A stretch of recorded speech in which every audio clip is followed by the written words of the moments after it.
हरिहर आश्रम के मृत्युंजय मंडपम उत्सव परिसर में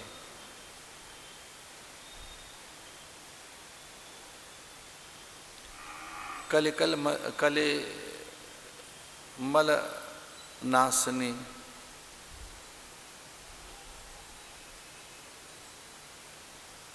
सकल रस रंजनी परम मंगला कल्याणी श्रीमद् वाल्मीकि रामायण,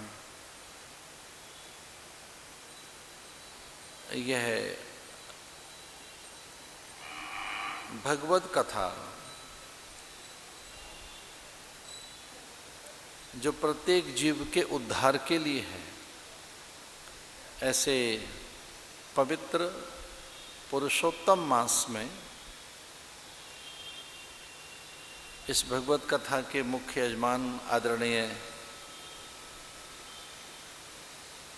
श्रद्धेय बजरंग लाल जी, आदरणीय मातुश्री और आप सब सद्भाग्य से हमारे बीच में शैला माता वैदिक बटुक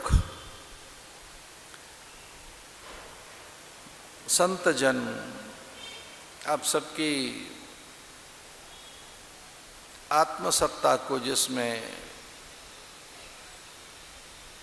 भगवान नित्य विद्यमान हैं, जो उनके चिन्ह में शाश्वत सनातन सत्ता है, वह सत्ता जो प्रत्येक जीव के अनुग्रह के लिए नित्य तत्पर है, ऐसी भगवदीय नित्य विद्यमान सत्ता को बहुत आदर के साथ प्रणाम करते हुए ओम नमो नारायणाय। श्री राम शरणं समस्त जगतां रामं विना का गति, रामेण प्रतिहन्यते कलिमलं रामाय कार्यं नमः।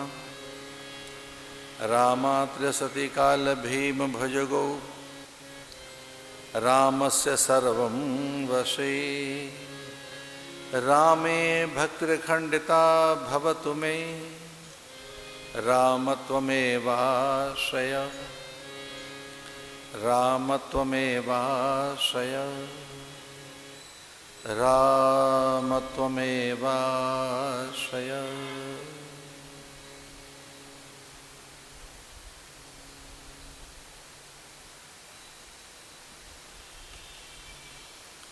श्रीमद् वाल्मीकि रामायण वेदावतार है और वेद का सार है गायत्री।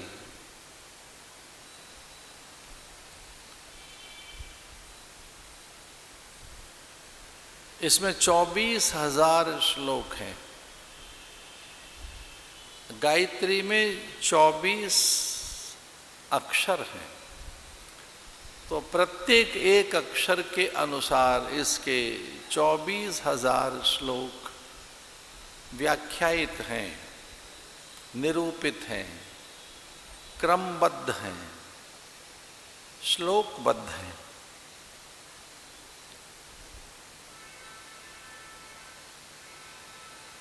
यह ब्रह्मा वाल्मीकि के द्वारा रचित वेद का सार है।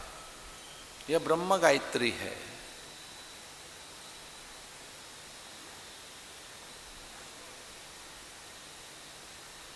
जो गायत्री का पहला अक्षर है तत्सवितुर्वरेण्यम, और अंतिम धियो यो नः प्रचोदयात, ता से आरंभ होती है गायत्री। तकार सौख्यदायक। ब्रह्मा को भी जो पहला अक्षर उनके कान में गुंजरित हुआ भगवदाज्ञा से, वह ता अक्षर था। तकार प्रीतिवर्धक, तकार आत्म प्रकाशक, तकार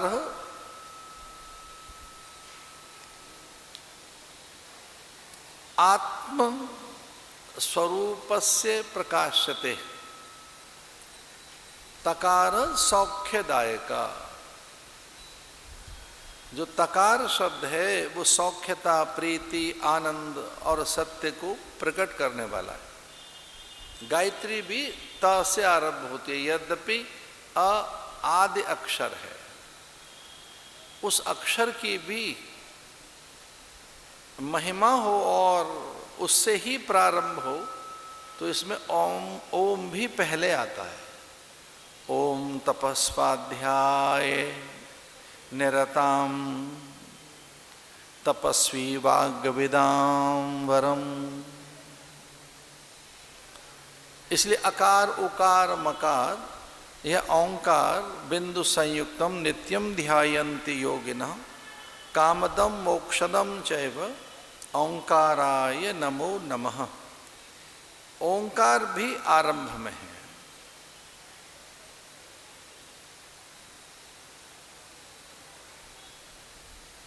तस्य वाचकः प्रणव। जो प्रणव अक्षर है वह भगवान का मूल है, वह सृष्टि का मूल है। इसलिए प्रणव भी गुरु की आज्ञा के उच्चारण नहीं करना चाहिए। ये मूल मंत्र है, ये एक प्रकार से आदि मंत्र है, ये आदि बीज है। ओंकारमयी सृष्टि है, अकार उकार मकार। तो यह जो वाल्मीकि रामायण है वेद का सरलीकरण है, वेद का ये अवतरण है जिसमें मंत्रों की अत्यंत महिमा है। मंत्रों के माध्यम से श्रृंगी ऋषि ने अथर्ववेद के मंत्रों से यज्ञ किया और कहा कि जैसे ही मेरे मंत्र आरंभ होंगे, जैसे ही मैं स्वाहाकार यज्ञ करूंगा, देव एक पल नहीं लगाएंगे। और तत्काल देव प्रकट हुए, एक पल नहीं लगा। चूंकि यज्ञ त्रेता का साधन है। जो तप है, सत्य को ही तप कहते हैं। सतयुग में जो साधन है वो है तप। सत्य ही तप है। साच बराबर तप नहीं, झूठ बराबर पाप। जाके हृदय साच है, वाके हृदय आप। सत्य को ही तप कहा गया है। कोई पूछे कि तप करना है, हम तपस्वी बनना चाहते हैं, कौन सा तप करें? तब शास्त्र कहते हैं कि सत्य से बड़ा कोई तप नहीं। आप सत्यनिष्ठ रहें, सत्याचरण करें। सत्यम ब्रुवात प्रियम ब्रुवात। आप सत्य बोलिए, क्योंकि भगवान भी सत्य ही है। आदि सच जुगादि सच है भी सच, नानक होसी भी सच। तो आप सत्य का व्रत लीजिए।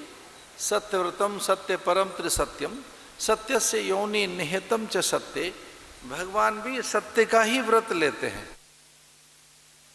भगवान भी सत्य स्वरूप ही है, इसलिए वो सत्य प्रकाश हैं, सत्य नारायण हैं, सच्चिदानंद हैं। तो जो सतयुग है उसका पहला साधन अथवा सतयुग का साधन ही सत्य है, माने तप है।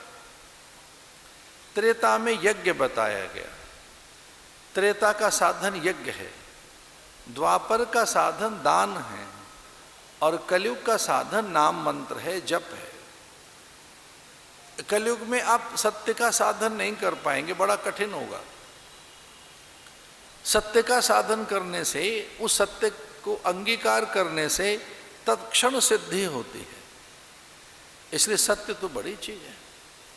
फिर है यज्ञ, तीसरा है दान, चौथा है नाम जप।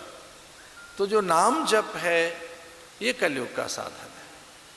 इष्टिम तेहम करिष्यामि पुत्र्याम पुत्र कारणात् अथर्वशीर्षे प्रोक्तर मंत्रे सिद्धाम विधानता। अथर्ववेद से उन्होंने आहुतियां आरंभ की। भगवान प्रकट हुए, पहले तो देवगण आए, ब्रह्मा प्रकट हुए और भगवान ने कहा भयम त्यजत भद्रौ वो हितार्था सुधिरायुधिरावणम सपुत्र पौत्रम सामात्यम समंत्र ज्ञाति बांधवम हत्वा क्रूरम दुरादर्शम देवर्षिणाम भयावहम। अरे देवताओं निश्चिंत हो जाइए। और भगवान ने ये भी बता दिया कि वो कितने वर्ष धरती पर रहेंगे। 10 वर्ष सहस्त्राणि 10 वर्ष शतानि च वत्स्यामि मानुषो लोके पालयन पृथ्वी मिमां। 11,100 वर्ष। भगवान ने कहा कि मैं 10,000, फिर कहने लगे 1,000 वर्ष और, फिर उन्होंने कहा 100 वर्ष और, न केवल 10,000 बल्कि 11,100 वर्ष में रहूंगा। 10 वर्ष सहस्त्राणि 10 वर्ष शतानि 11,100 वर्ष तक मेरा वास रहेगा धरती पर। राजा 10,000 वर्ष रहे।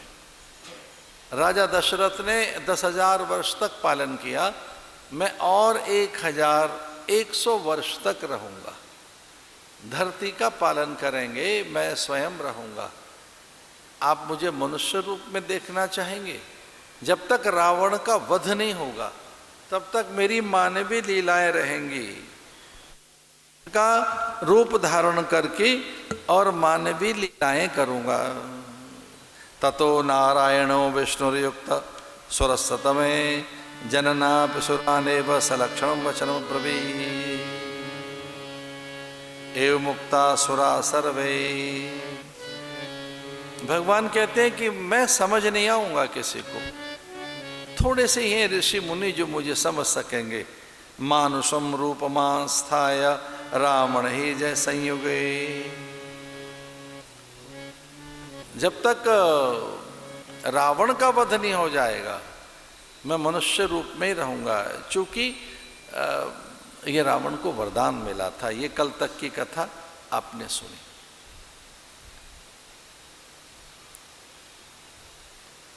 ब्रह्मा से उसने वरदान मांगा था कि मैं किसी से न मरूं।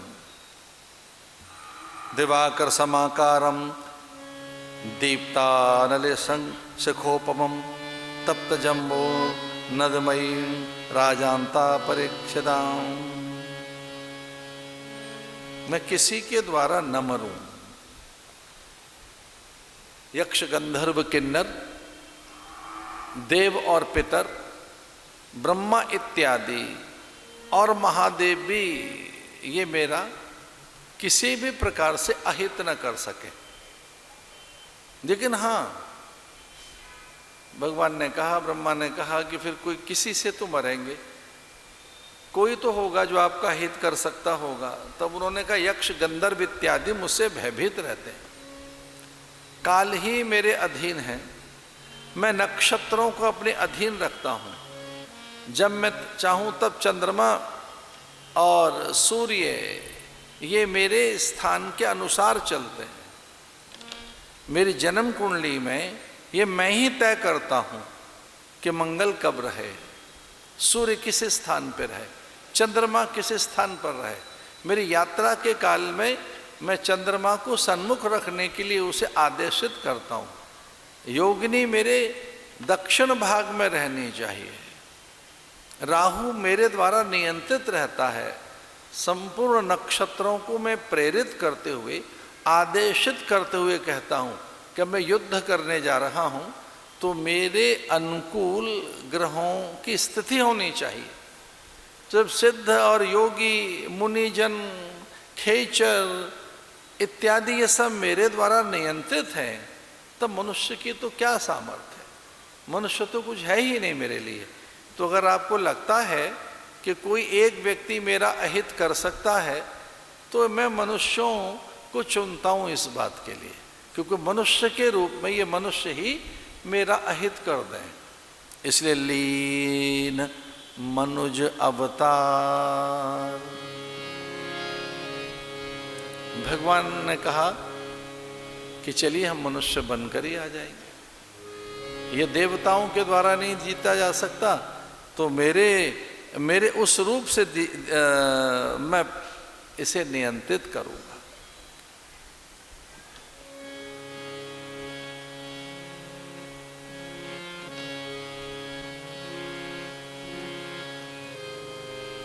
दिवाकर समाकारं दीप्तानलशिखोपमं तप्त जम्बू नदमयीं राजांत परिच्छदां दिव्य पाय संपूर्णा पात्रीं पत्नीमिव प्रियां। एक सोने की परात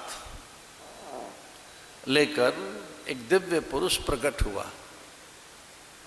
जब अग्नि में आहुतियां डाली जा रही थी, तब एक दिव्य स्वर्ण परात लेकर एक बहुत सुंदर सी रत्न जड़ित सोने की परात यज्ञ कुंड में से दिखाई देने लगी। सबसे पहले यज्ञ कुंड में स्वर्णमयी परात के दर्शन हुए। वो परात ऊपर बढ़ने लगी तो फिर हाथों के दर्शन हुए और धीरे से देखा एक दिव्य पुरुष प्रकट हुआ है यज्ञ कुंड में से। यद्यपि वो धन्वंतरी का ही रूप थे। धन्वंतरी भी कोई और नहीं, भगवान का ही रूप है। और उस परात में पायस के रूप में अमृत आवेष्टित खीर, पायस कहते हैं खीर को, तो खीर उसमें से प्रकट हुई यज्ञ कुंड में से। मंत्र बल से एक स्वर्ण परात, एक स्वर्ण थाल लेकर एक दिव्य पुरुष प्रकट हुआ। ब्रह्मा ने देखा कि ये पायस नहीं है, यह तो अमृत ही है और उसी के कारण नारायण प्रकट होंगे। कभी कभी किसी एक काल में भगवान अवतार लेते हैं, आवेश अवतार, अंशावतार, गुणावतार, रूपावतार, कलावतार और विभूति के रूप में प्रकट होते हैं। कोई विभूति के रूप में। हमारे गुरुदेव एक बार बता रहे थे कि संत कोई और नहीं, भगवान की विभूति हैं, इसलिए भगवान की विभूति है संत। तो संत भी एक अवतार है, उसमें भगवान की विभूति है, भगवान की विद्या है, उसमें भगवदीय तेज है, उसमें भगवत विद्या रहती है संत में। जो श्रोत्रिय महापुरुष हैं, श्रोत्रिय ब्रह्मनिष्ठ सत्पुरुष हैं, उनमें भगवदीय विद्या चैतन्य रहती है, भगवत विद्या उनमें स्फूर्त रहती है। भगवान के अंशावतार, कलावतार, एक बार में तो भगवान के 5 अवतार हुए एक ही समय। देव रक्षा के लिए, धर्म की सिद्धि के लिए भगवान ने एक साथ 5 अवतार लिए। समुद्र मंथन के काल में मंदराचल भगवान का ही अवतार है। मंदराचल पर्वत कुछ और नहीं, नारायण ही मंदराचल पर्वत बनकर समुद्र में आए। लेकिन उस मंदराचल को कौन रखे अपनी पृष्ठ पर? तो कूर्म बनकर, कूर्मावतार, कूर्मावतार नारायण का अवतार है। तो कूर्म के पृष्ठ पर मंदराचल, समुद्र मंथन होने लगा, अमृत निकला। लेकिन अमृत लेकर कौन निकला? धन्वंतरी। तो कूर्मावतार 1, मंदराचल 2, धन्वंतरी 3 और चौथा अमृत। अमृत निकला। अमृत भी भगवदांश है, भगवदीय अवतार है। अमृत कुछ और नहीं, विष्णु का ही रूप है।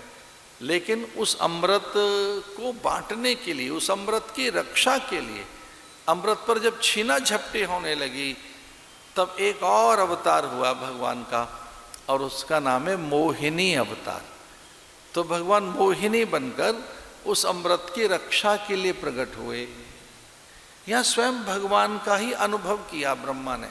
ब्रह्मा ने देखा कि परात में रखा पायस, परात में रखी खीर देखने में खीर लग रही है, पर उसका जो मूल तत्व है वो अमृत ही है। वह भगवान स्वयं है, तो भगवान ने अपना अंश उस परात में रख दिया, भगवान ने ही। और श्रृंगी ने कहा कि ये है और इसे अपनी पत्नियों को आप दे दीजिए।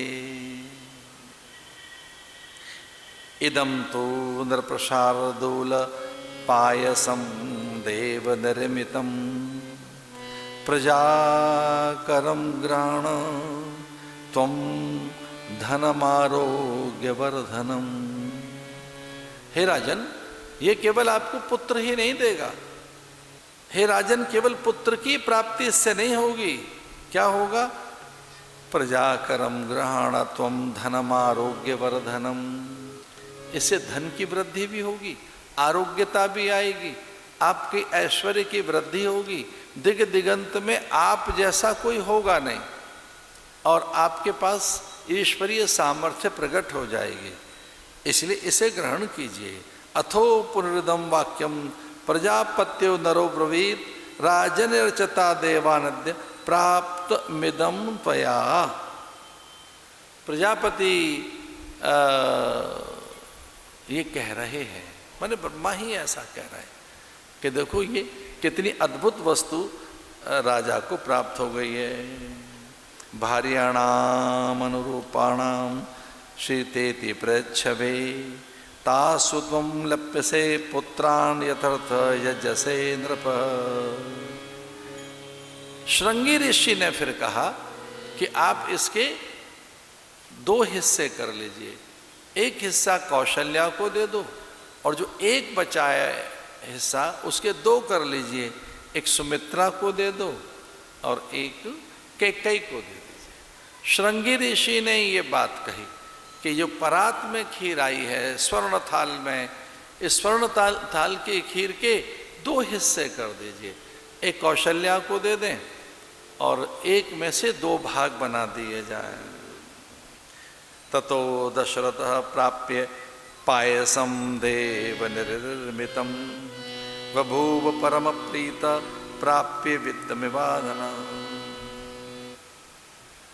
माथे से उन्होंने परात लगाई और इस प्रकार से उसके हिस्से किए गए खीर के और आधी कौशल्या को दे दी गई और आधे में से 2 हिस्से कर लिए गए। और जैसे ही खीर ग्रहण की उन्होंने अयोध्या लौट आए। अयोध्या में प्रवेश हुआ। कुछ काल में यह संपूर्ण अयोध्या में बात फैल गई कि कौशल्या शुभ लक्षणा हैं। बड़ी सुंदर सी चौपाई है। भगवान गर्भ में आगमन की तैयारी करने लगे। तुलसी बाबा लिखते हैं, जा दिन ते हरि गर्भ आए। जा दिन ते हरि गर्भ आए। जा दिन ते हरि गर्भ आए। जा दिन ते हरि गर्भ आए। सकल लोक सुख संपत्ति छाए। सकल लोक सुख संपत्ति छाए। सकल लोक सुख संपत्ति छाए। सकल लोक सुख संपत्ति छाए।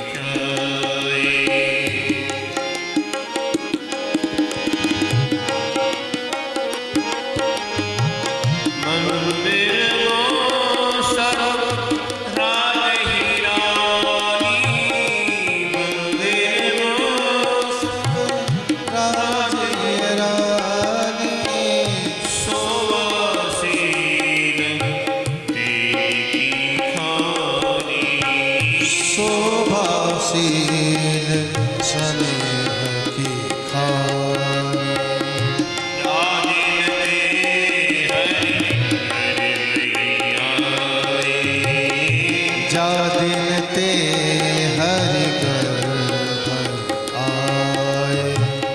सकल लोक सुख संपत्ति छाए। सकल लोक सुख संपत्ति छाए। जा दिन ते हरि गर्भ आए। जा दिन ते हरि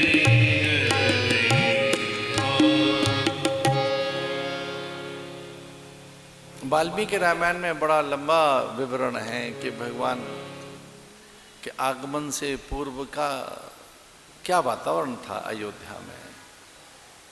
सरयू का नीर कैसा हो गया, धरती ने अपने नवद्रव्य शुद्ध कर लिए, शीतल पवन, सुगंधित पवन, मंद पवन और संपूर्ण आकाश शुभ्र हो गया, दिव्य हो गया। वनस्पतियां अत्यंत सुरभित हो गई, संपूर्ण वन अपूर्व रूप से कुसुमित होने लगे। सभी के मन में एक दिव्यता उतर आई, सबके मन में सौख्यता, आनंद, प्रीति। सभी के भीतर में से द्वेष चला गया, राग चला गया। किसी में द्वेष नहीं था, किसी में अमर्ष नहीं रहा, किसी के भीतर में भी देह की जड़ता नहीं रही। अभी भगवान आए नहीं है तो देह का जड़त्व जैसे मानो वो देहातीत होने लगे। ऐसा लगा कि पूरी अयोध्या में समाधि उतर आई है। अयोध्या वासियों के भीतर में एक समाधि का सा सुख, उन्हें देह का भार नहीं अनुभव होता था। वो स्वस्थ हो गए, प्रसन्न हो गए, आनंदित हो गए, उनके शोक चले गए। वे शोकावा ज्योतिषमती। अब किसी के मन में शोक नहीं है, भय नहीं है, किसी के मन में राग नहीं है, कोई ईर्षा के साथ नहीं जी रहा है। एक विषमता जो थी वो खो गई, कोई वैषम्य रहा नहीं। अरुंधति चली आई गुरु पत्नी, और वे निरंतर आती थीं महलों में, कुमारियों की, उन रानियों की के समाचार लेने के लिए, उनके स्वास्थ्य के, उनके आहार विहार के लिए, कि वहाँ किस प्रकार का उनके पास परिवेश रहे। ये गुरु पत्नी बताती थी अरुंधति कि कौशल्या का आहार कैसा हो, कैकेयी का, गर्भवती स्त्री का आहार कैसा होना चाहिए। और इस प्रकार से उनके संस्कार, पुंसवन संस्कार चौथे पांचवें मास में होता है। कौशल्या आदि का, कैकेयी सुमित्रा का पुंसवन संस्कार कराया गया। अगर हम वैदिक विधि के अनुसार चलें तो गर्भवती स्त्री के आप चकित न हो, आप किसी भी तरीके से चकित मत हो जाना। लगभग 72 संस्कार गर्भ में होते हैं। गर्भ के 72 संस्कार हैं। औषधि कब दी जाए, मधु कब दिया जाए, रसाहार कब दिया जाए, कौन सा पत्र और उसका अर्घ कब दिया जाए, उसके हाथ में शमी कब दें, पलाश कब दें, उसके हाथ में मंदार, तुलसी, बिल्व कब दें, वो दूर्वा कब स्पर्श करे और थोड़ा दूर्वा का भी वो रस ले, किस प्रकार से वो अर्घ दे।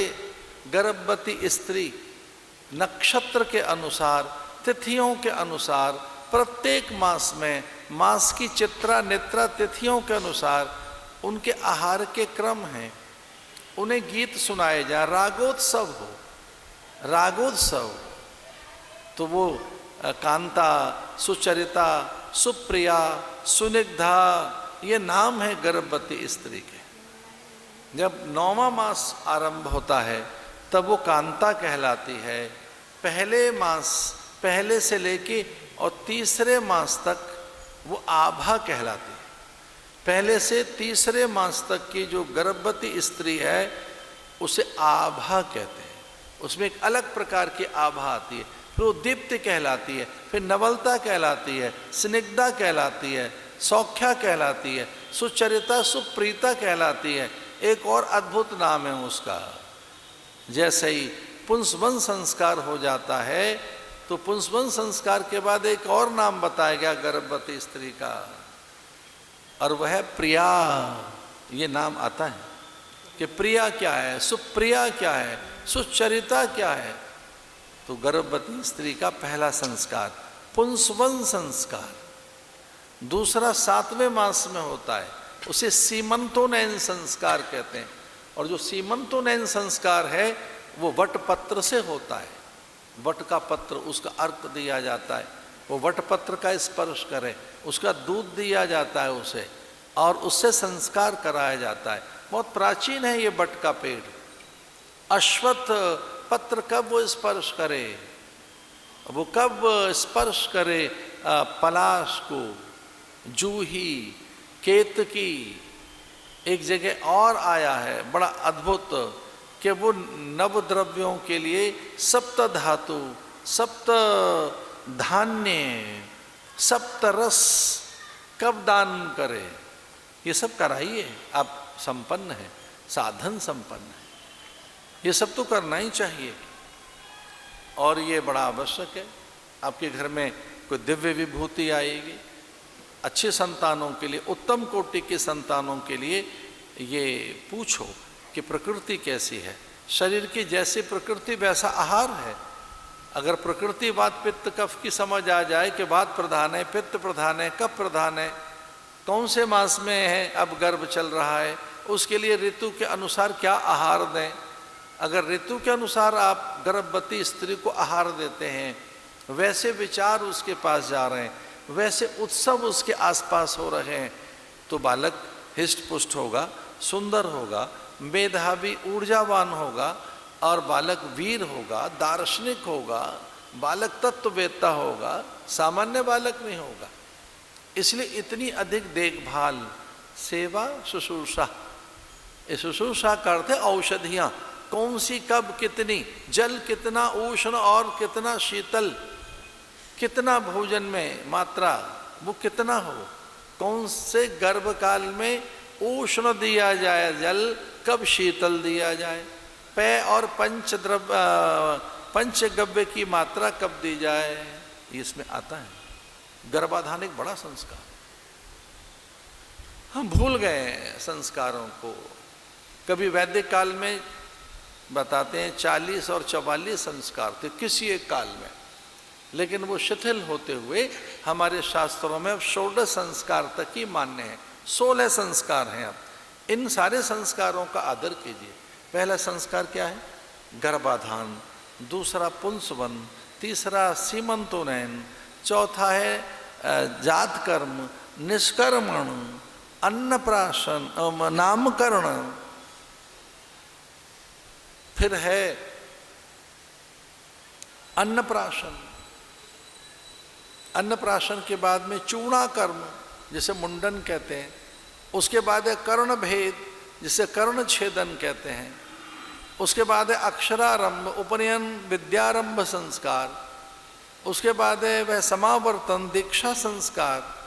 दीक्षा संस्कार के बाद में फिर संस्कार एक है विवाह का।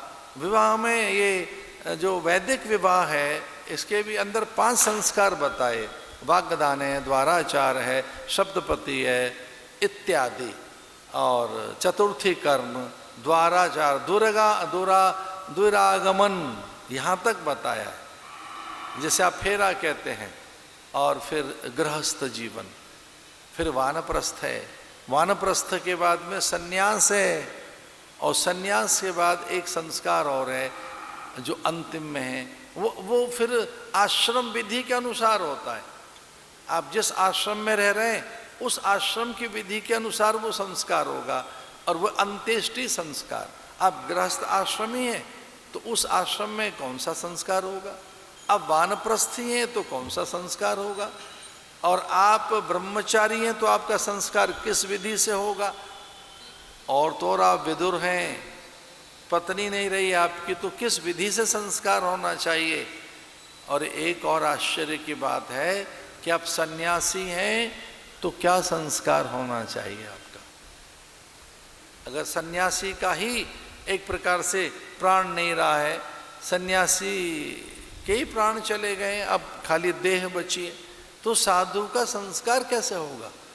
साधु का संस्कार तो अग्नि में नहीं होता, साधु का संस्कार तो भूमि में किया जाता है और या जल में किया जाता है।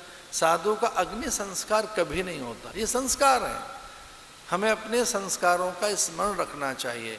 उसमें भी विशेषकर विवाह संस्कार विधि से हो, ये बड़ी विधि से होना चाहिए। अचम्मा तो ये लोग नामकरण वाला संस्कार ढंग से नहीं कर रहे हैं। बालक पैदा हुआ है, हमारा विद्वान ब्राह्मणों से, आचार्यों से, संत सत्पुरुषों से, ज्येष्ठ जनों से, घर में गुरुओं से। ये गुरु हैं किस लिए?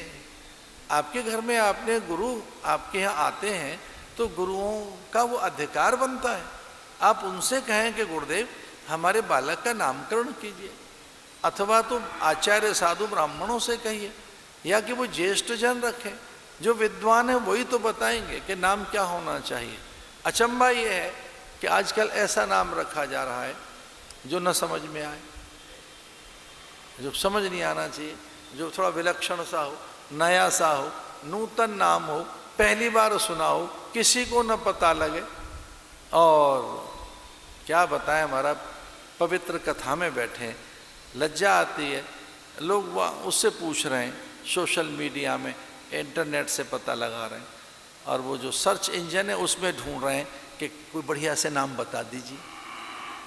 ऐसे हम बिल्कुल क्षमा मांगते हुए कह रहे हैं और बहुत विनयपूर्वक कह रहे हैं। एक परिवार ने बहुत आग्रह किया कि जी हमारे बालक का नाम रख दो, तो हमने कहा ऐसा ना करें, क्योंकि आपके मन में मेरे प्रति श्रद्धा का अभाव है, आपके मन में मेरे प्रति बिल्कुल श्रद्धा नहीं है, और इस बात को मैं जानता हूँ, तो मैं नाम नहीं रखूँगा। मैंने नाम रखा तो आप बदल देंगे उसे, तो आप कृपया ये रहने दो। यहाँ आए हुए थे कुटुंब के साथ, बड़ा समूह आया, बहुत देर तक आग्रह करते रहे कि महाराज हमारे बालक का नाम रख दीजिए। तो मैंने कहा आप 3-4 नाम बता दो, वही हम रख देंगे। लेकिन वो आग्रह करने लगे, माने नहीं, और हमने नाम रख दिया बालक का। बस बालक का नाम रखना था कि कोई 10-15 मिनट के बाद ही पति पत्नी रोने लगे। सच्ची घटना है ये, आश्रम के लोग परिचित हैं इस घटना से। बुरा हाल कर लिया रो रो कर। भाई हुआ क्या? बोले महाराज ये नाम समझ नहीं आ रहा है, कोई दूसरा रख दो। हमने एक और रख दिया। बोले महाराज ना ये भी ठीक नहीं है। मैं फिर आप बता दो। बोले हमने पहले ही सोच रखा है, यही रख दीजिए। अब वो नाम ऐसा था, उसका कोई अर्थ नहीं। नाम ऐसा, इसमें बड़ा अनर्थ है, अमंगल है। वो नाम ऐसा, उसमें बड़ा अनिष्ट। हमने उनको समझाया ऐसा हो जाएगा, ये ठीक नहीं है। बताओ क्या करें? संस्कार। गतेषु पृथ्वी शेषेषु राजा दशरथ पुनः प्रविवेश पुरीं श्रीमान् पुरस्कृत्य दजोत्तमा। यज्ञ में से यज्ञ उस काल में 1 वर्ष तक जो राजा आए थे पूरे देश भर के, जो ऋषि मुनि आए थे, अब वो धीरे धीरे जा रहे हैं। और अब अंतःपुर में साध्वियों का आगमन हो रहा है, जो कुलमान्याएं, ज्येष्ठाएं, वृद्धाएं हैं, अथवा तो ऋषि पत्नियां झुंड का झुंड बनाकर वो अयोध्या में प्रवेश करती हैं। और प्राय अरुंधति का आगमन होता है। ततो यज्ञे समाप्ते तु ऋतूनाम षट्समत्यु ततस्य 12 मासे चैत्रे नाममिका तिथौ। चैत्र मास निकट आए, इससे पहले अरुंधति उनके बीच में जाती हैं, अरुंधति, और उनकी देखभाल करती हैं। 7वें मास का सीमंतोनयन संस्कार कराया गया, मधु संस्कार कराया गया, मधुपर्क संस्कार कराया गया, बटका, बिल्व का, शमी का। आपको बड़ा आनंद होगा, वो सप्त धान्य उनसे दान कराए जा रहे हैं, उनसे रत्न दान कराए जा रहे हैं, उन्हें कथा सुनाई जा रही है, उन्हें वेद वचन सुनाए जा रहे हैं। ऋषिकाएं आकर उन्हें अच्छी अच्छी कथाएं सुना रही हैं। और एक दिन अरुंधति ने पूछ लिया, अरुंधति ने पूछा कि कैसा अनुभव होता है? तो कौशल्या ने कहा कि मेरा अनुभव बड़ा विचित्र है, बड़ा मांगलिक अनुभव है। पहले तो मेरा अनुभव ये है कि मैं देह नहीं हूँ, ये मुझे अनुभव होता है। मैं देहातीत हो गई हूँ, गुणातीत हो गई हूँ, मैं रूपातीत हो गई हूँ। मुझे लगता ही नहीं कि मैं कोई शरीर के साथ हूँ। तो मुझ में भगवान का आगमन हुआ है ऐसा लगता है। कभी कभी मुझे लगता है चंद्र, दिवाकर, नक्षत्र, धरती, अंबर, अग्नि, जल, वायु सब मैंने बनाए हैं। कभी कभी मुझे ऐसा लगता है कहीं धरती मैंने बनाई है, ये आकाश मैंने रचा है, इसमें सूर्य मेरा बनाया हुआ है, जितने प्राणियों में श्वास चल रही है वो मेरे ही कारण हैं। कभी कभी तो मुझे ऐसा लगता है कि सभी प्राणियों में मैं सांस ले रही हूँ। तो कहीं भगवान है क्या मेरे भीतर, मुझ में नारायण है क्या? क्योंकि प्रत्येक प्राणी जो सांस ले रहा है, मुझे लगता है कौशल्या ही प्रत्येक प्राणी में सांस ले रही है। जो वृक्षों की छाया अनुभव होती है, उनसे जो सुगंध वायु आती है, सूर्य का जो प्रकाश है, चंद्र की किरणों की जो शीतलता है, और तो और अग्नि में भी जो एक दिव्य प्रकाश है, मुझे लगता है कि अग्नि का जो प्रकाश है वो मैं स्वयं हूँ। अग्नि का प्रकाश उसका नहीं है, अग्नि की दाहकता उसकी नहीं है, जल की आर्द्रता उसकी नहीं है। और जो धरती में, पूरी प्रकृति में जो भिन्नता है, अलग अलग अलग अलग जो रूप हैं पूरी प्रकृति के, ये सारे रूप मेरे ही हैं। तो क्या गुरु माता मेरे भीतर भगवान हैं? क्या मैं नारायण की माँ बनने वाली हूँ? क्योंकि सारे अनुभव मुझे ऐसे होते हैं कि जो बैठा है भीतर, जो अंदर है मेरे गर्भ में, उसने ये सब रचा है और मेरा ही वो रूप है, मैं उसका रूप हूँ। मैं और मेरा गर्भ अब हम एक हो गए हैं।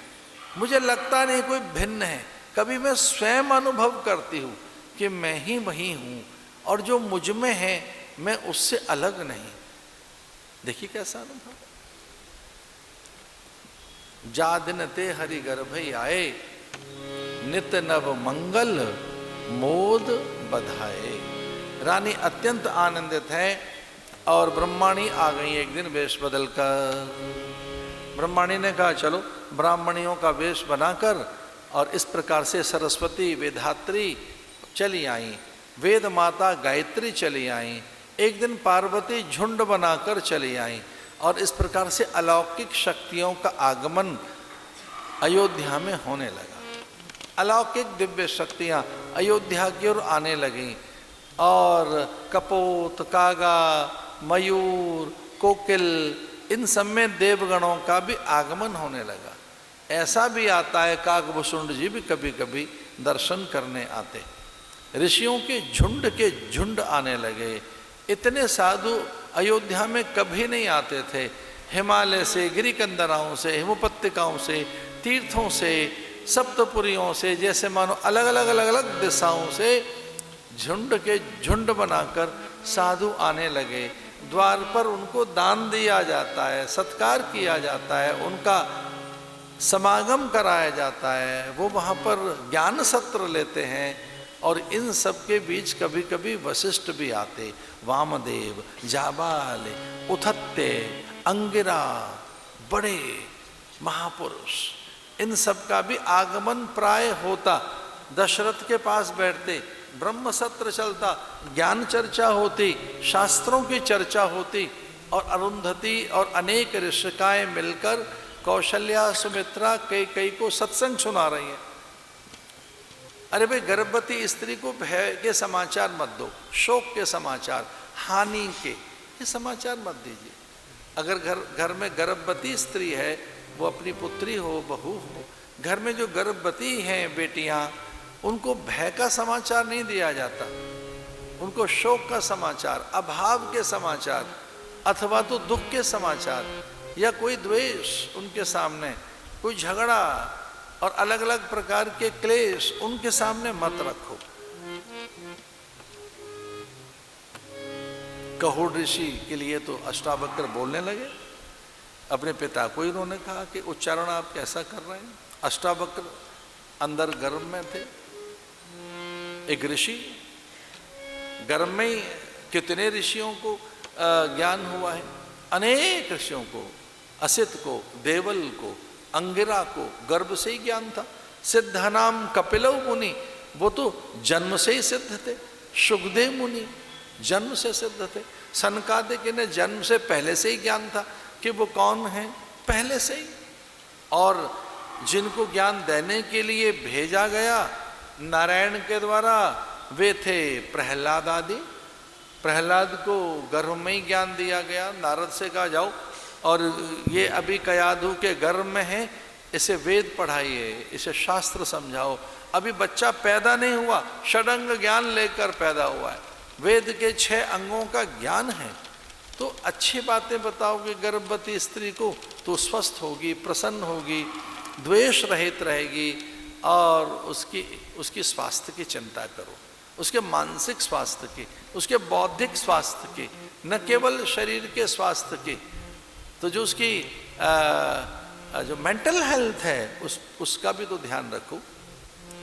कई लोग उसका ध्यान नहीं रख पाते, घर में क्लेश चल रहा है, नाना प्रकार की और बातें चल रही हैं, और कई तो बहू बेटियां वो टीवी देवता के सामने बैठी हुई हैं, पता नहीं क्या क्या देख रही हैं। अरे वहाँ देख क्या रहे हो, वहाँ चल क्या रहा है, वहाँ दृश्य क्या आ रहे हैं, क्या समझ आएगा वहाँ। तो ऐसे काल में जो आपका स्वास्थ्य बिगड़ जाएगा, ये स्वास्थ्य केवल शरीर का नहीं, physically, emotionally, socially, economically, spiritually, religiously, मैं कहता हूँ ये सारे स्वास्थ्य शास्त्र से ठीक होते हैं। शास्त्र श्रवण करोगे तो मानसिक स्वास्थ्य अच्छा होगा, बौद्धिक स्वास्थ्य अच्छा होगा, विचार अच्छे बनेंगे, भावनाएं अच्छी बनेंगी, एक दिव्य गुणों से युक्त संतान का आगमन होगा।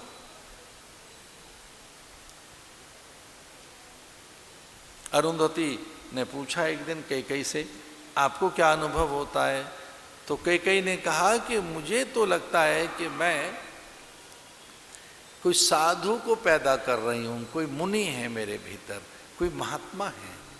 मेरा पुत्र तो मुनि लगता है, मौन है, वो बोलता ही नहीं, अंदर से कोई आवाज नहीं आती है, वो ध्यानस्थ है, मौन में है, गहरी समाधि में है। अरे कुछ तो अनुभव होता होगा कि बस मुझे ऐसा अनुभव होता है कि मेरे गर्भ में जो बालक है वो कौशल्या के बालक का अनुयायी है, उसका दास है, उसका सेवक है।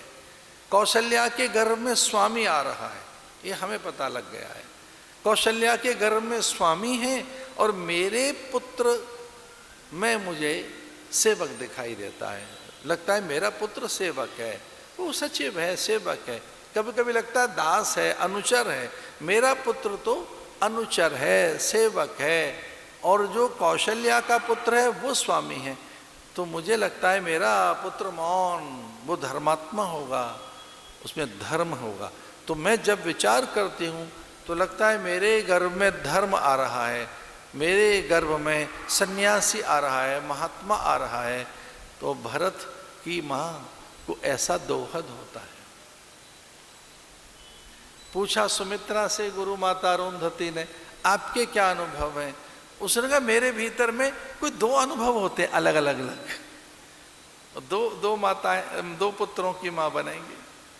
बोले अलग अलग अनुभव है मेरा। मुझे लगता है एक मेरा पुत्र स्वामी का सेवक होगा और दूसरा पुत्र इसके पुत्र का सेवक होगा। तो मैं तो स्वयं सेविका हूँ, अनुचरी हूँ, मैं तो स्वयं ही ऐसी हूँ, आपकी सेवा में रहती हूँ, कौशल्या से। और कहा उन्होंने गुरु माता से कि मैं तो सेवक ही पैदा कर रही हूँ, मेरे तो पुत्र अनुचर होंगे, दास होंगे, और उसी में मुझे सुख है। क्योंकि हम तो मौन में रहते हैं, हमारा अपना कोई मंतव्य नहीं, अपना कोई विचार नहीं, अपना कोई संकल्प नहीं, हमें कोई बड़प्पन में जीना नहीं है। मैं जीवन भर सेविका रही हूँ, मैंने तो जीवन भर व्रत लिया कि मैं कौशल्या की सेवा में रहूँगी। तो ये ज्येष्ठा हैं, ये बड़ी हैं, इनको देखकर व्रत सीखे, इनको ही देखकर हमने आचरण अपना सिद्ध किया है। तो मेरे पुत्र भी वैसे ही होंगे। इसका अर्थ है उन्होंने भी ये घोषणा कर दी कि 2 होंगे, एक नहीं। बोली मेरे जो पुत्र होंगे, पुत्र होगा नहीं बोली वो, जो मेरे बेटे होंगे वो मेरे दोनों पुत्र ऐसे ही होंगे। अरे सामान्य स्त्री हैं क्या ये?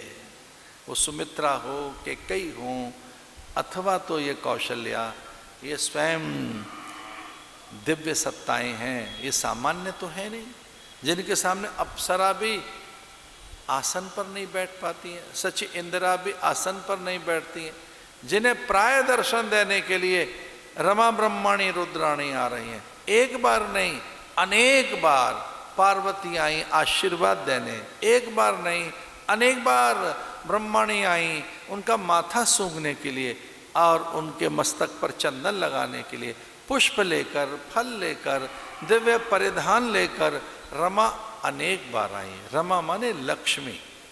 लक्ष्मी का मन करता है कि चलें, स्वामी का आगमन हो रहा है, आओ देखें उनको जो हमारी माताएं कहलाएंगी, उन्हें शीश तो झुकाएं। ऐसा अपना ऐश्वर्य विसार कर, अपने ऐश्वर्य की विस्मृति कर लक्ष्मी का आगमन होता है। कभी पार्वती आती हैं, कभी ब्रह्माणी आती हैं, अरे खूब टोकरे भर भर कर फल और फूल के आते हैं, जो ऐसे फूल और फल देखे नहीं किसी ने। वो अयोध्या में स्वर्ग से आ रहे हैं, क्योंकि जो आ रहे हैं स्वामी उनका सम्मान होना चाहिए। ये गर्भकाल की बातें बताई हमने। अपने घर को सुंदर बनाइए, अपने घर को तीर्थ बनाइए, अपने घर में देवताओं की स्थापना करो और देव स्थापन करने के बाद वही घर के स्वामी हैं, ऐसा मन में विचार रखो। घर में नित्य पितरों का पूजन कीजिए, घर में हवन कीजिए, होम कीजिए, घर में स्वाध्याय के सत्र चलाओ, घर में नारायण को बिठाइए, तुलसी दल डालकर भगवान को भोग लगाइए। जब तक भगवान आरोग न लें, जब तक भगवान का भोग न वहाँ पहुँच जाए, तब तक ग्रहण मत कीजिए। बिना ठाकुर को भोग लगाए कुछ न लो, महादेव को जल चढ़ाए बिना कुछ ग्रहण न करें, जब तक सूर्य को अर्घ न दे दें, जब तक गौ माता का ग्रास न चला जाए, जब तक अतिथि अभ्यागत आगंतुक का भोजन न हो जाए। अरे करके तो देखो। आप अपने घर में देव स्थापना करोगे, देव प्रकट होने लगेंगे। देवता तो आह्वान से प्रकट होते हैं।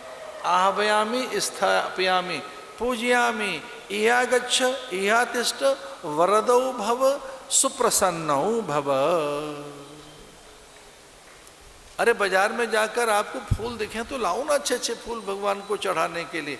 सुंदर रसीले फल दिखें तो भगवान के लिए लाओ। भगवान को अपने घर में उन्हें स्वामी बनाकर, घर का मालिक मानकर वहाँ रहिए। और जिस घर में ठाकुर अथवा देवता अथवा हमारे जो इष्ट हैं, गुरुजन हैं, उनकी प्रतिमाएं, उनके श्री विग्रह रखिए घर में। अरे घर में रखो देवताओं को, और जब देवताओं को घर में रखेंगे, इष्ट देवता, कुल देवता, ग्राम देवता, क्षेत्रपाल देवता, वास्तु देवता, तो घर घर नहीं रहेगा, घर तीर्थ बन जाएगा, घर स्वर्ग बन जाएगा। घर थोड़ी रहेगा, घर तो स्वर्ग बन जाएगा, घर तीर्थ बन जाएगा। आह्वयामि स्थापयामि रम्यम शोभनम दिव्यम सर्व सौख्य करम शुभम। बहुत संकोच के साथ बता रहा हूं मैं, हमने फूल कभी नहीं तोड़े, कभी नहीं। मैंने फूल नहीं तोड़े होंगे कभी, फूल भगवान के लिए कभी नहीं। माला पहनने बड़ा संकोच होता है, ये माला नहीं पहनना चाहते हम, भगवान के लिए बने हैं फूल। और कोई बहुत आग्रह करे तो माथे से लगा देते हैं। पुष्प देवताओं के लिए, अच्छी वस्तुएं देवताओं के लिए, उन पे पैर कभी रखे नहीं होंगे हमने, कभी नहीं। लोग फूल बिछा देते हैं मार्ग में, हम बच के चलते हैं। अरे फूल तो भगवान के लिए। विनम्र रहो, बार बार देखें देवता आपको कि किन देवताओं के ध्यान में आप बैठे हैं। किंचित हिता भगवद गीता गंगा जल्लभ कणिका पीता। थोड़ा घर में गंगा जल रखिए, एक बूंद गंगा जल की तो जाए, एक श्लोक गीता का तो पढ़ें, प्रतिदिन अपने देवताओं की आराधना के लिए स्तुतियां तो बोलें, दीपदान तो करें। घर में दीपदान किया जाता है 2 बार, देहरी पे दीप रखा जाता है। रंगोली करो, अल्पना करो, घर सजाइए, घर को मंदिर आश्रम बनाइए। आश्रमी हैं आप, गृहस्थ आश्रमी। ये एक आश्रम है, एक आपका आश्रम है गृहस्थ आश्रम, एक है वानप्रस्थ आश्रम, एक है ब्रह्मचर्य आश्रम, और ये चौथा है संन्यास आश्रम। अपने घर को घर बनाइए, तीर्थ बनाइए। और फिर देखना वास्तु अपने आप ठीक हो जाएगा। कई लोग वास्तु शास्त्रियों को बुला रहे हैं कि देखो भाई हमारा वास्तु ठीक कर दो, और कई वास्तु शास्त्री आपके घर में आकर घर को तोड़ फोड़ कर देते हैं, धर्मशाला बना देते हैं। कई बार तो ऐसा तोड़ दो, ऐसा कर दो, ये कोना ठीक करो, वैसा करो। अरे भैया कोने कोने में क्या करेक्शन करवा रहे हो, एक ही काम कर लो। परमात्मा को घर में बुलाइए, देखिए सब चीज़ ठीक हो जाएगी। भगवान को बुलाइए, अपने घर में भगवान को क्यों नहीं बुला रहे हो, उनकी स्थापना क्यों नहीं कर रहे हैं? और जैसे ही घर में ठाकुर आएगा, भगवान आएंगे, ऐश्वर्य आएगा, षडैश्वर्य आएगा। साधकों का प्रचंड आग्रह है, आज अत्यंत आग्रह है कि जन्म तो आज ही होना चाहिए। कई साधकों ने कहा जन्म आज कर दो महाराज। अब इतने आग्रह में हैं तो चलिए जन्म की ओर बढ़ते हैं। कितनी सुंदर बात है, भगवान के जन्म की ओर बढ़ते हैं भैया। होगा वाल्मीकि रामायण के अनुसार।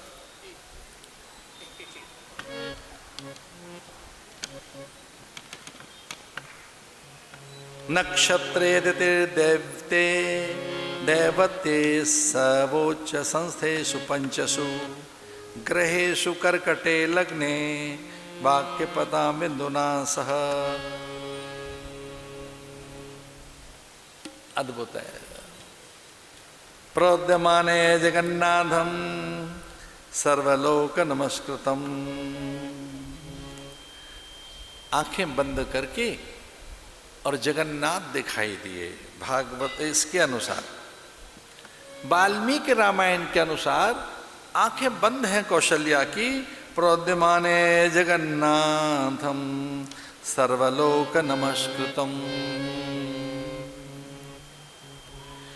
यज्ञ समाप्ति के पश्चात जब 6 ऋतुएं बीत गईं, तब 12वें मास में चैत्र के शुक्ल पक्ष की नवमी तिथि के दिन पुनर्वसु नक्षत्र कर्क लगन में कौशल्या दिव्य लक्षणों से युक्त आंखें बंद करके विचार कर रही हैं कि कौन है जो संपूर्ण अंग प्रत्यंगों में से मेरे प्रकट होना चाहता है।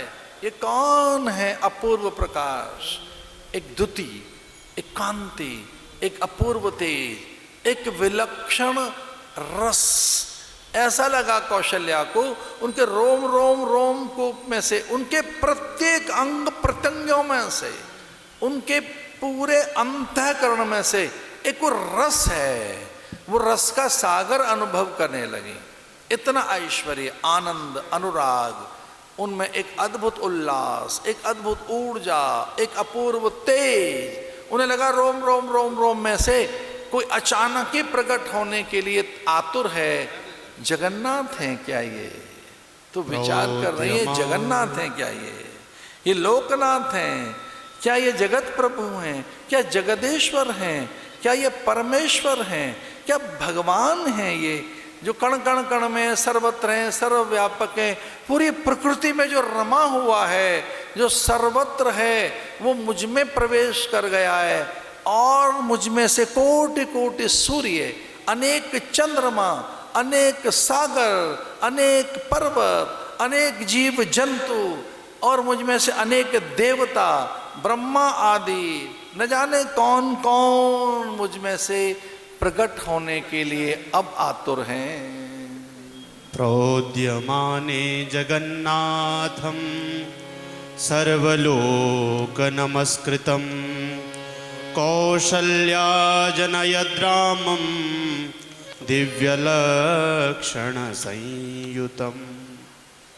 कौशल्या ने भगवान को प्रकट होते हुए देखा कि उनके भीतर से कोई दिव्य सत्ता प्रकट हो रही है। और कौन सा समय है? वह नौमी तिथि है, चैत्र मास, शुक्ल पक्ष। न अति शीतल न शीत है, न अति उष्ण है, शीतल मंद पवन बह रही है। वह अद्भुत पुनर्वसु नक्षत्र है और मध्याह्न है। जो गुलगन गृहे बारमिथि सकल भय चरिय चरि हर्ष राम जन्म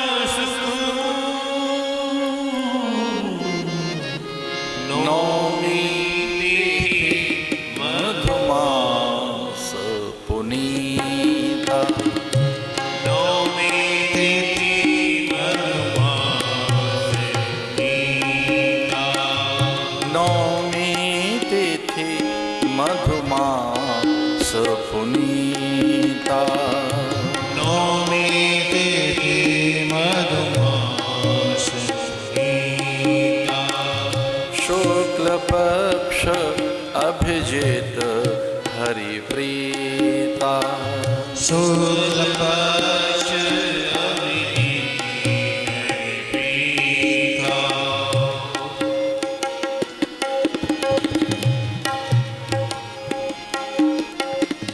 मध्य दिवस अति शीतल घामा। मध्य दिवस अति शीत नघामा।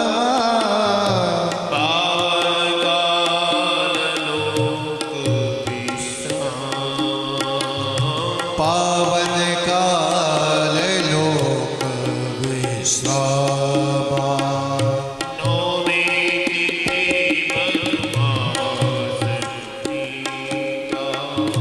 नौमी तिथि मधुमास नौमी पुनीता। तिथि मधुमास पुनीता।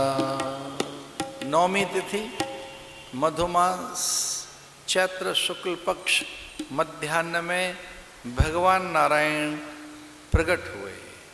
कौशल्या ने देखा, सबसे पहले कौशल्या को भगवान का किरीट दिखाई दिया। भगवान का दिव्य किरीट कहते हैं मुकुट को। तो सबसे पहले भगवान का मुकुट दिखाई दिया कौशल्या को, किरीट। और इतना तेज था कि मुखमंडल देख नहीं सकी। भगवान के मीन आकृति के कुंडल दिखाई देने लगे। तो किरीट दिखाई दिया और कुंडल दिखने लगे भगवान के। भगवान नारायण जगन्नाथ, भगवान विष्णु, वह लोकाध्यक्ष, वह जो सर्वेश्वर हैं, जो विश्वम्भर हैं, जो भूतेश हैं, जो परम प्रभु हैं, वे जिनका नाम स्मरण करने से संपूर्ण पाप मिटते हैं, वे यस्य स्मरण मात्रेण जन्म संसार बंधनात्, जिनके स्मरण मात्र से सारे संसार के बंधन टूट जाते हैं, खुल जाते हैं, ऐसे भगवान का किरीट दिखाई दिया, एक अद्भुत मुकुट। और उनके मुखमंडल को तो वो देख ही नहीं पाई, वो इतना प्रकाश युक्त। तो कुंडल दिखाई देने लगे मीन आकृति के। भगवान नारायण के कुंडल मछली के आकृति के हैं, मीन आकृति के कुंडल हैं भगवान के। दिव्य किरीट, मीन आकृति के कुंडल, भगवान का मुखमंडल तो वो देख ही नहीं पाई। कंबू ग्रीवा कंठ उन्हें दिखाई दिया, एक अद्भुत जैसा शंख है, एक बहुत सुंदर। और कंबू ग्रीवा कंठ और विशाल वक्षस्थल दिखाई दिया भगवान का। भगवान के विशाल वक्षस्थल पर मणियों की माला, अनेक सुंदर वैदूर्य हीरे पढ़ने पुखराज माणिक्य और अद्भुत भगवान की मालाएं। देखो सही, वो वेंकटेश भगवान श्रीनिवास पहनते क्या है, श्रीनाथ जी धारण क्या करते हैं, अद्भुत श्रृंगार अलंकार प्रिय विष्णु। तो नाना प्रकार के अलंकारों से युक्त भगवान नारायण का ये वक्षस्थल दिखाई दिया। माँ को श्री वत्स चिन्ह वहाँ दिखाई दिया, भृगुलता, एक अद्भुत चिन्ह, वह दिव्य प्रकाश। माँ समझ गई कि ये वही चिन्ह है जो भृगु ने भगवान के वक्षस्थल पर पद प्रहार किया था। और भगवान ने उनके चरण चूमकर कहा कि अरे ब्राह्मण, मेरा वक्षस्थल वज्र जैसा और तेरे पैर कितने कोमल हैं, चोट तो नहीं लगी? चूंकि त्रिदेव की परीक्षा लेनी थी, कौन से देवता को गुस्सा नहीं आता, वो कहे परीक्षा लेने के लिए। और पिता की परीक्षा लेने गए तो पिता दौड़े उसके पीछे, पुत्र होकर मेरी परीक्षा लेने आया है, कि मुझे आवेश आता है कि नहीं? अरे मूढ़ जड़, तू मेरा पुत्र और मेरी परीक्षा लेगा?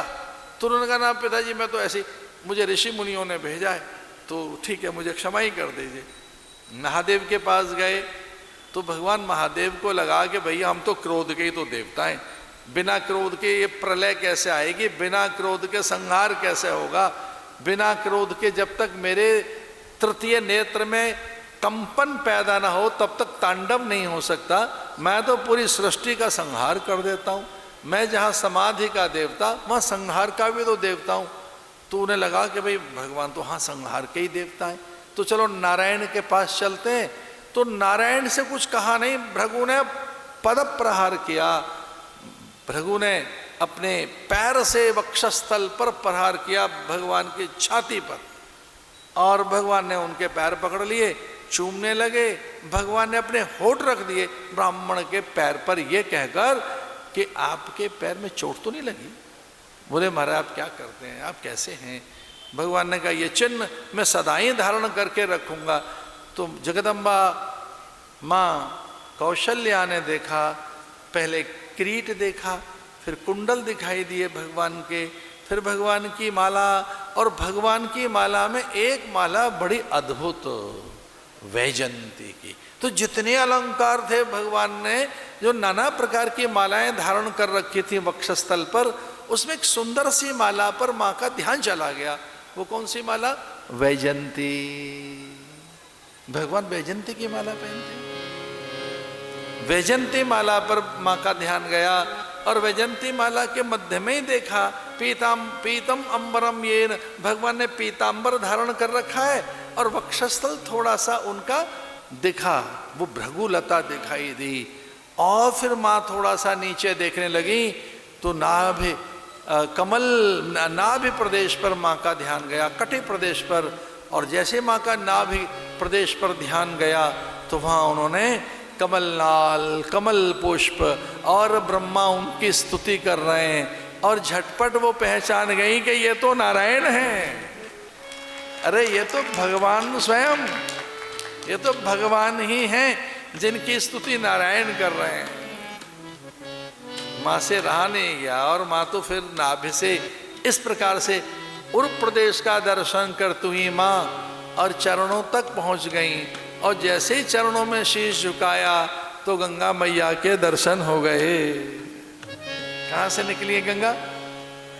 विष्णु के चरणों से। धन्य है, देखो अयोध्या में गंगा आ गई, गंगा माँ दर्शन कर रही है। और जब चरणों में ध्यान किया तो पूरे ऋषि मुनियों के ध्यान वो दिखने लगे। सनकादि गादि नारदादि उनके चरणों का ध्यान कर रहे हैं। और पूरा संसार भर का सिद्ध मंडल, न जाने कितने सिद्धों के दर्शन कर लिए माने। और वो सारे के सारे क्या कर रहे हैं? चरण कमल बंदौ हरि राई, जाकी कृपा पंगु गिरि लंघे, अंधे को सब कछु दर्शाई, बहिरो सुने मूक पुनि बोले, रंक चले सिर छत्र धराई। माँ का ध्यान गया है चरणों में। और जैसे ही प्रभु के चरणों में देखा तो वहाँ तो पूरा एक अपार समूह सिद्धों का, ऋषि मुनियों का, न जाने कितने ज्ञानी जो भगवान के चरणों का ही ध्यान कर रहे हैं। और फिर भगवान के चरणों के दर्शन कर पुनः नाभि और ये कटी प्रदेश का दर्शन करते हुए माँ का ध्यान फिर धीरे से ऊपर गया तो चिबुक दिखाई दी भगवान की। चिबुक, ये हनु प्रदेश, ये ठोड़ी जिसे कहते हैं, ये चिन्ह, ये देह दिखाई दी भगवान की। और जब भगवान का ये हनु प्रदेश दिखाई दिया तो अद्भुत वहाँ हीरा जड़ा हुआ है। थोड़ा ऊपर तो अधरोष्ठ और अपरोष्ठ ऊपर का होठ दोनों भगवान के खिले हुए, कपोल, नासिका। और जैसे ही माँ ने भगवान के नेत्रों में झांक कर देखा तो माँ तो ढेर हो गई। माँ ने देखा अरे करुणा, ये करुणा सागर, ये करुणा निधि, ये करुणा मूर्ति, ये भगवान स्वयं। उनके नेत्रों में अरविंद जैसे नेत्र, ऐसे मोटे नेत्र भगवान के, पंकज लोचन, ये मोटे मोटे नेत्र भगवान के, श्यामलांग, कोमलांग, भगवान बड़े अद्भुत। रहा नहीं गया, वो तो स्तुति करने लगी और उनको बार बार नमन करने लगी। माँ अनन्य भाव से स्तुति कर रही है। और फिर तुलसी बाबा ने लिख भी दी ये बात, तो भय प्रगट कृपाला दीन दयाला,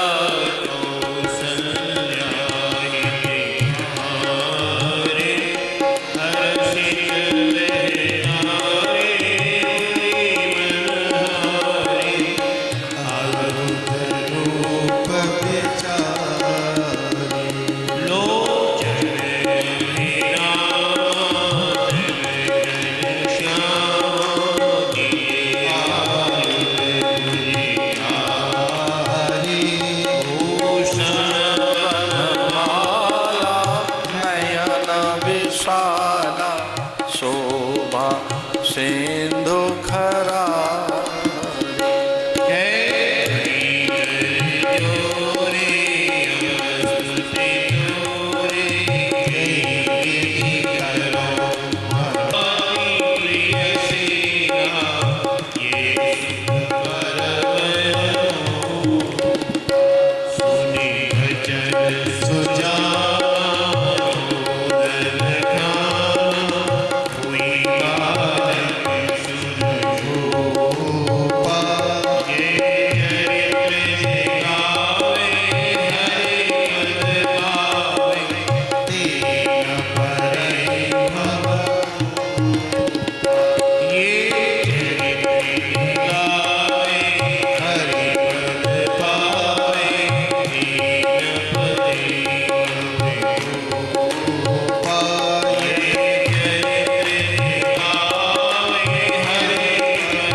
बचन सुजाना रोदन ठाना वही बालक सुर भूपा।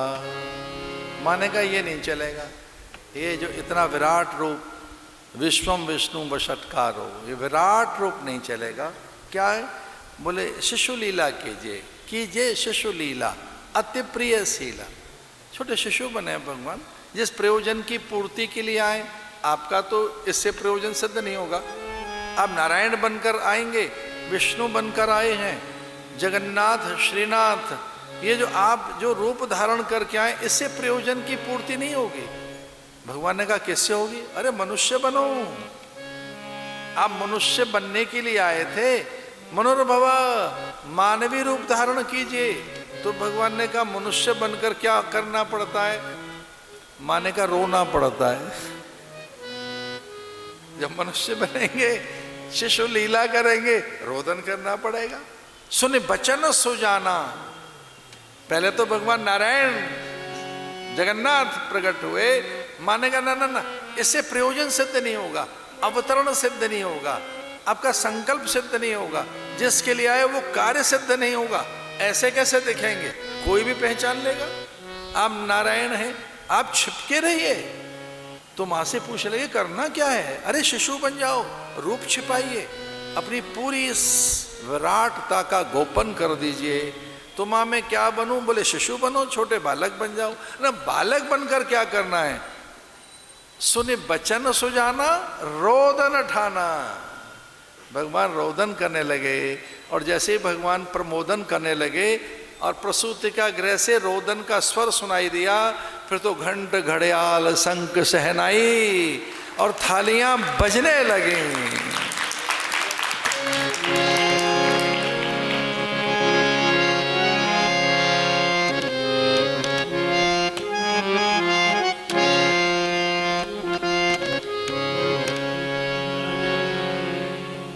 राजा दशरथ जी के द्वार नौबत बाज रही।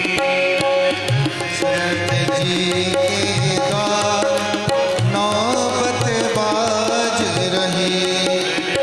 दशरथ जी के द्वार नौबत बाज रही। राजा दशरथ जी के द्वार नौबत बाज रही। समाचार सुन सुन सखियाई। समाचार सुन सुन सखियाए।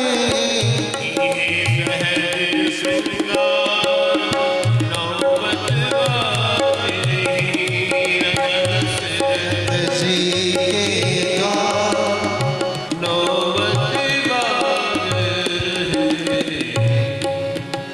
सुने बचन सुजाना रोदन ठाना। जैसे ही प्रसूति का गृह से भगवान के प्रमोदन का स्वर, महात्मा कहते हैं रोना भी नहीं आता भगवान को तो।